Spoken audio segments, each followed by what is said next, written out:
Bonjour à toutes, bonjour à tous et bienvenue dans votre arène préférée, ce rendez-vous désormais sacré où nous suspendons le temps pour disséquer avec passion, avec rage parfois, mais toujours avec lucidité, l'actualité brûlante du FC Barcelone. Je suis ravi, vraiment ravi de vous retrouver aujourd'hui car l'heure est grave. Installez-vous, montez le volume et préparez-vous car l'émission de ce jour est chargée d'électricité statique. Nous sommes à l'aube d'un moment de vérité. Pas un simple match de championnat, non, un véritable carrefour existentiel pour la saison Blaugrana.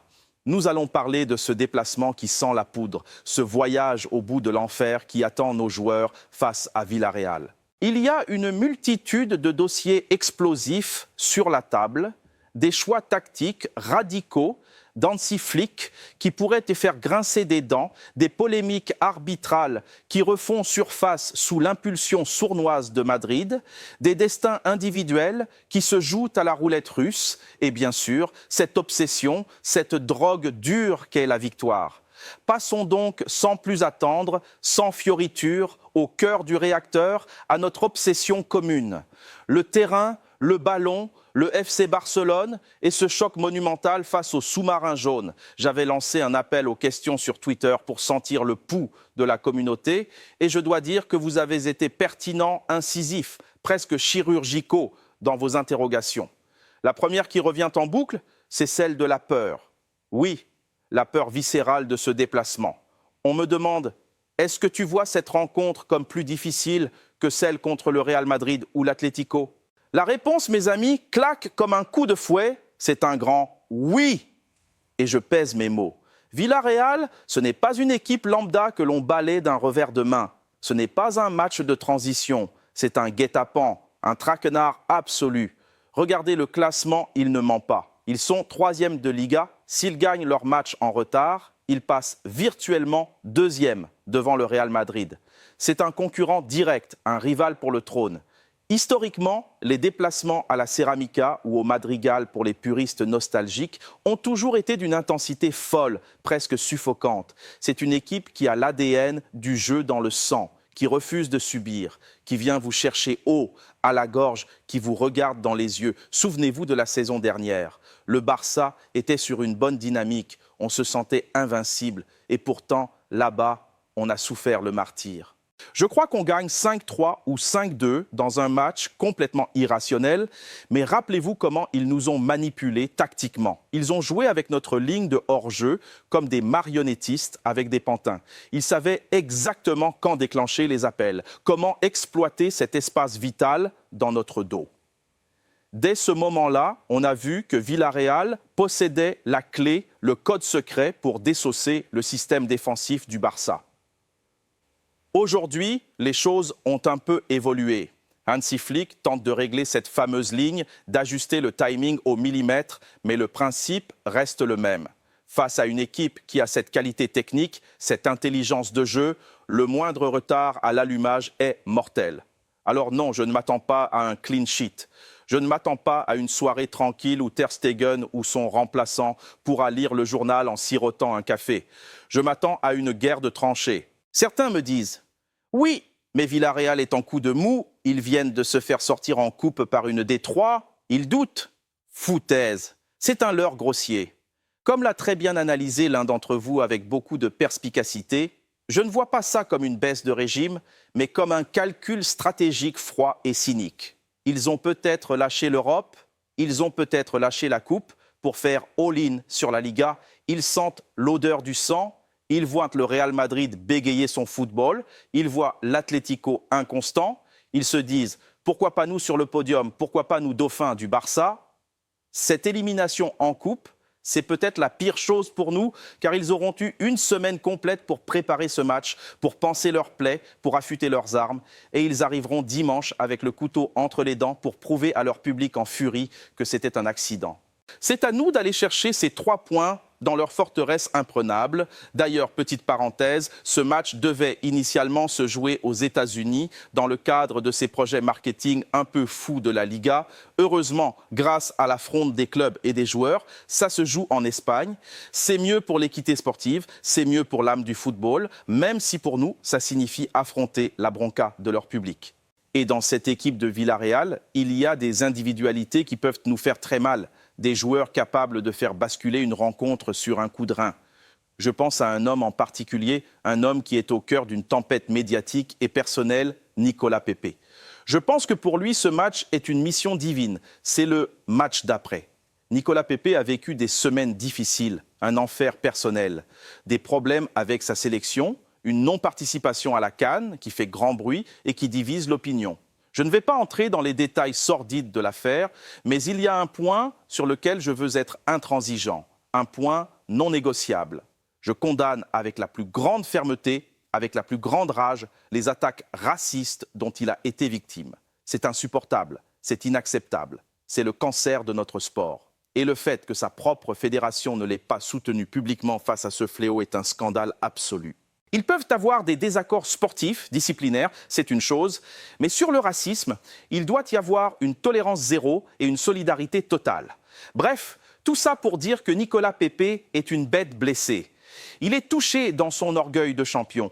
Et un animal blessé est toujours dangereux. Il voudra prouver, il voudra montrer à la terre entière, juste avant cette CAN qu'il va manquer, qu'il reste un joueur de classe mondiale, un artiste du ballon rond. Si le Barça veut repartir avec les 3 points, il va falloir surveiller l'Ivoirien comme le lait sur le feu. Sa vitesse supersonique, sa percussion, sa capacité à éliminer en 1 contre 1. Ça peut être dévastateur face à notre ligne haute. Et il n'y a pas que lui. Je pense à Tajon Buchanan, l'international canadien que je suis depuis son époque à Bruges. C'est un joueur très remuant, très rapide, excellent dans le dribble, un poison constant. Villarreal a des flèches sur les côtés. Ils ont des absents, certes. Foyt n'est pas là, Gérard Moreno non plus. Mais ne nous cherchons pas d'excuses. Si on veut être champion, il faut battre Villarreal chez eux, point barre. Passons maintenant à un autre sujet qui vous passionne, qui vous divise, qui enflamme les débats dans la communauté, le milieu de terrain. La question est simple en apparence, mais lourde de sens tactique. Eric Garcia peut-il s'installer définitivement en numéro 6 cette saison et former un milieu à 3 avec Pedri et Frenkie de Jong? Ma réponse est nuancée, mais claire comme de l'eau de roche. Oui. Eric Garcia peut s'installer en 6. Par contre, là où j'ai un doute immense, un doute qui me ronge, c'est sur la cohabitation avec Frenkie de Jong, surtout si cela implique de voir le Néerlandais monter d'un cran en numéro 10. Soyons lucides, 2 minutes. Pedri est indéboulonnable. Il est le métronome, le cerveau. Si Eric joue en 6, il reste une place. Si c'est Frenkie qui la prend dans un système en 4-2-3-1 ou un 4-3-3 offensif, cela veut dire qu'il doit apporter le danger devant. Et honnêtement, je ne vois pas Frenkie de Jong en numéro 10. Pourquoi ? Pour la simple et bonne raison que Frenkie n'est pas un tueur. Ce n'est pas un joueur méchant, footballistiquement parlant, à l'entrée de la surface. Il a une qualité de passe exceptionnelle, il sait conserver le ballon sous pression, oui, mais un numéro 10, au Barça ou ailleurs, doit avoir cet instinct de buteur, cette envie de faire mal, de frapper, de finir l'action. Regardez Fermin Lopez. Dans un bon jour, c'est un poison, il frappe, il harcèle, il marque. Regardez Dani Olmo. Ils sont attirés par le but comme des aimants. Frenkie, lui, je l'ai déjà dit et je le maintiens. Quitte à choquer, je pense que c'est le premier joueur de l'histoire du football qui, lorsqu'il arrive seul face au gardien, sa première pensée, sa priorité absolue, c'est de chercher une passe. Même si le but est grand ouvert, il cherche toujours la solution collective, l'altruisme poussé à l'extrême, presque maladif. C'était un défaut que je reprochais à Pedri à ses débuts. Pedri ne tirait jamais. Mais regardez l'évolution de Pedri. Cette saison, et même la saison dernière, il a changé, il a mûri, il prend sa chance. Il a marqué contre le Levante, il n'hésite plus à armer des frappes de loin quand l'espace s'ouvre. Il a compris que le football, c'est aussi marquer. Frenkie, j'ai l'impression qu'il a les capacités techniques pour le faire. Il a une belle frappe, on l'a déjà vu par éclair. Mais psychologiquement, il n'ose pas. Ou alors, il préfère la sécurité confortable de la passe latérale. Et à ce niveau-là, en numéro 10, c'est rédhibitoire. Cela nous amène au cœur du débat tactique d'Hansi Flick, le choix du numéro 6. Aujourd'hui, le coach allemand nous envoie des signaux très clairs, presque aveuglants. Eric Garcia semble être son choix préférentiel devant la défense. C'est un message violent, brutal, envoyé à Frenkie de Jong. Si dimanche, contre Villarreal, dans un match de ce standing, Eric Garcia est titulaire et Frenkie est sur le banc, waouh! Le message sera acté, signé et tamponné. Cela voudra dire que dans la hiérarchie actuelle, Flick estime qu'un défenseur central reconverti apporte plus de garanties qu'un milieu de terrain de classe mondiale acheté à prix d'or. Et est-ce vraiment incohérent? Est-ce déconnant? En y réfléchissant bien, non. Analysez le profil des deux joueurs. Frenkie, avec le ballon, c'est la sécurité sociale. Il ne la perd jamais. Il résiste au pressing. Il combine avec Pedri, les yeux fermés. C'est beau, c'est fluide. Mais défensivement, dans la protection pure de sa charnière, Frenkie n'a pas ça en lui. Ce n'est pas un 6 de devoir. C'est un milieu box-to-box qu'on bride en le faisant jouer devant la défense. À l'inverse, Eric Garcia est un défenseur. Il a été formé pour défendre, pour anticiper le danger. Quand il joue au milieu et qu'il voit un attaquant arriver lancé, son premier réflexe, c'est un réflexe de défenseur central. Je dois l'arrêter, je dois couper la ligne, je dois mettre le pied, quitte à faire une faute tactique. Il a cette lecture défensive, cette urgence de protéger son but que Frenkie n'a pas. Frenkie va peut-être accompagner l'adversaire, essayer de défendre debout, proprement, élégamment. Eric, lui, va penser à la structure, à la survie de l'équipe. Il se dit « je suis le dernier rempart avant la charnière ». C'est une différence de logiciel mental. Et comme Eric n'est pas maladroit balle au pied, loin de là, il offre un équilibre plus rassurant pour un coach comme Flick qui prône un jeu risqué. Donc oui, un 4-3-3 avec Pedri et Frenkie en relayeur et Eric en sentinelle, c'est possible sur le papier. Mais comme Flick privilégie souvent le 4-2-3-1 avec un vrai 10, je vois mal comment Frenkie peut s'insérer là-dedans sans déséquilibrer l'édifice. C'est un vrai casse-tête et la compo de dimanche nous donnera la réponse définitive sur le statut du Batave au Barça. Changeons de registre maintenant pour aborder un sujet plus politique, plus sombre, mais qui agite les coulisses du football espagnol. Florentino Pérez et le Real Madrid. Vous m'avez posé la question inquiet, Pérez veut-il couler le Barça? Que penser de ses attaques? Ma réponse est simple, c'est du théâtre. C'est une pièce jouée d'avance, une mascarade. Ce qui se passe avec Pérez et cette résurgence de l'affaire Negreira, c'est tellement prévisible que ça en devient risible. Rappelez-vous la saison passée, quand le Real Madrid marchait sur l'eau, quand ils avaient 7, 8, 10 points d'avance sur nous, est-ce qu'on entendait parler de Negreira? Est-ce que Real Madrid TV diffusait des vidéos à charge contre les arbitres chaque semaine? Non, silence radio. Tout allait bien dans le meilleur des mondes. Mais bizarrement, comme par magie, depuis que le Barça a relevé la tête, depuis que nous sommes repassés devant, depuis que le jeu du Real s'effrite et que les résultats sont en dents de scie, tiens, l'affaire Negreira redevient la priorité nationale à Madrid. C'est une stratégie de diversion classique, vieille comme le monde. Florentino Pérez est un vieux renard de la politique. Il sait que sa maison brûle. Il a des problèmes financiers masqués par des leviers, des soucis avec le nouveau stade, une fronde des sociaux sur la structure du club. Il sait que sa gestion du cas Xabi Alonso est critiquée, que son projet Galactique 2.0 avec Mbappé et Vinicius pose des problèmes d'équilibre immenses. Il est acculé, et que fait un dirigeant acculé? Il désigne un ennemi extérieur, il crie au complot. En harcelant les arbitres via sa chaîne de télé, il crée un climat de terreur. C'est très sournois, c'est machiavélique. L'objectif, c'est d'influencer l'inconscient des arbitres, de faire en sorte qu'un arbitre, au moment de siffler un pénalty contre le Real ou pour le Barça, hésite une fraction de seconde, qu'il se dise « si je siffle ça, je vais me faire détruire par Real Madrid TV toute la semaine ». On l'a vu lors de la finale de la Copa avec l'arbitrage de Burgos. Il a pris des décisions incompréhensibles, presque pour prouver qu'il n'était pas acheté par le Barça. C'est un conditionnement psychologique. Mais je pense que Joan Laporta a raison de prendre ça avec une certaine distance, presque comme si Pérez devenait sénile. Javier Tebas l'a dit lui-même. Le Real aurait pu se porter partie civile depuis longtemps, mais ils ont attendu le moment opportun politiquement et sportivement pour le faire. C'est de la politique de bas étage. Et je crois sincèrement que les vrais supporters du Real, ceux qui connaissent le football, ne sont pas dupes. Ils savent que Pérez utilise Negreira comme un écran de fumée pour ne pas parler des vrais problèmes de jeu de son équipe. Alors ne tombons pas dans le panneau, ne nous laissons pas distraire, restons concentrés sur notre terrain. Et sur le terrain, justement, une autre inquiétude tactique émerge de vos questions, une inquiétude légitime. Le système offensif du Barça est-il trop dépendant de la créativité individuelle de joueurs comme Lamine Yamal ou Rafinha au détriment d'un plan collectif? C'est une question brillante et très actuelle. Je dois vous avouer que ces derniers temps, bien plus que nos problèmes défensifs, c'est l'animation offensive qui me préoccupe, qui m'empêche de dormir. Sur les 3 derniers matchs, j'ai vu des choses qui m'ont déplu. Certes, il y a des circonstances atténuantes. Nous avons affronté 3 blocs bas.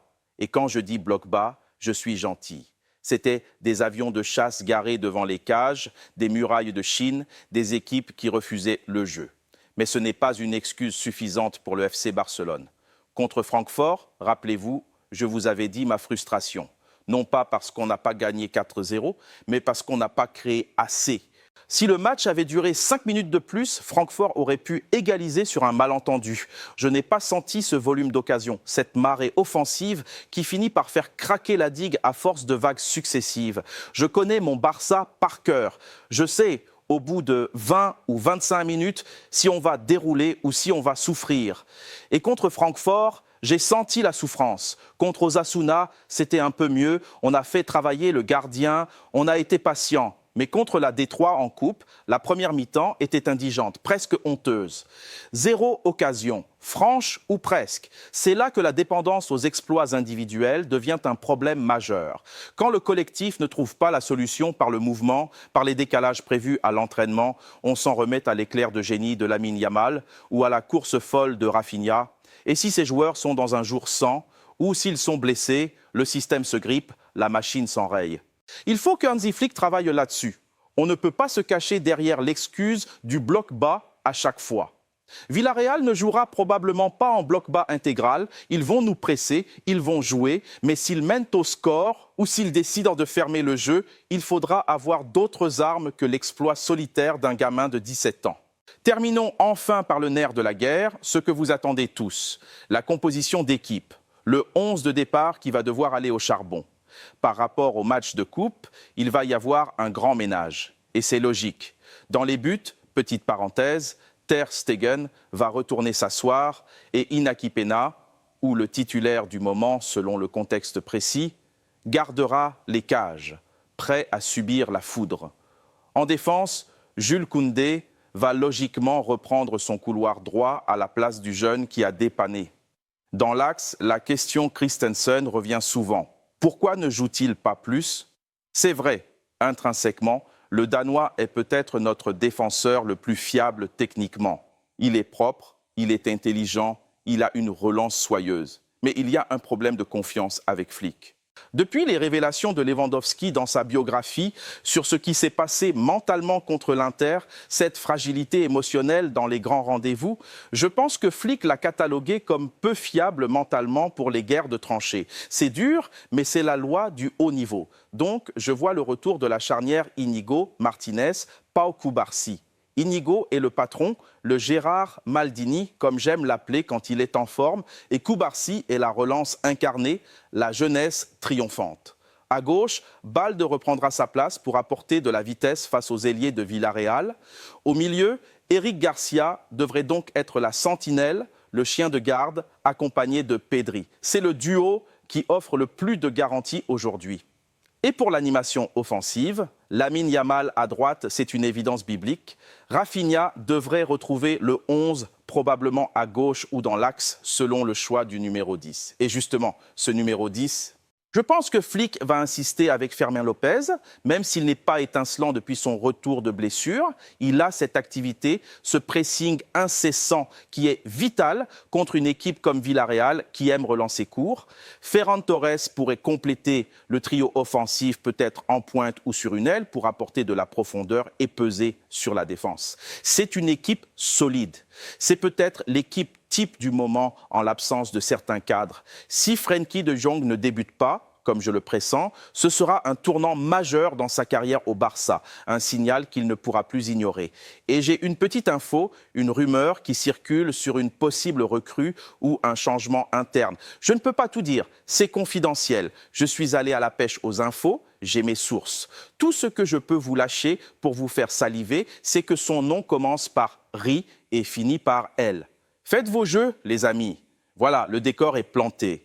Ce match contre Villarreal n'est pas qu'une rencontre de football, c'est une bataille pour le pouvoir, pour la crédibilité, pour le titre. Le Barça doit répondre présent. Nous n'avons plus le droit à l'erreur, plus le droit de reculer. Dites-moi en commentaire ce que vous pensez de cette compo, de ce débat sur Frenkie, de l'affaire Pérez. Je vous lirai avec attention. On se retrouve très vite, juste après le coup de sifflet final pour le débrief, ou peut-être demain pour analyser le résultat du Real Madrid selon ce que le destin nous réserve. D'ici là, portez-vous bien, gardez la foi et Visca el Barça. À très vite les amis.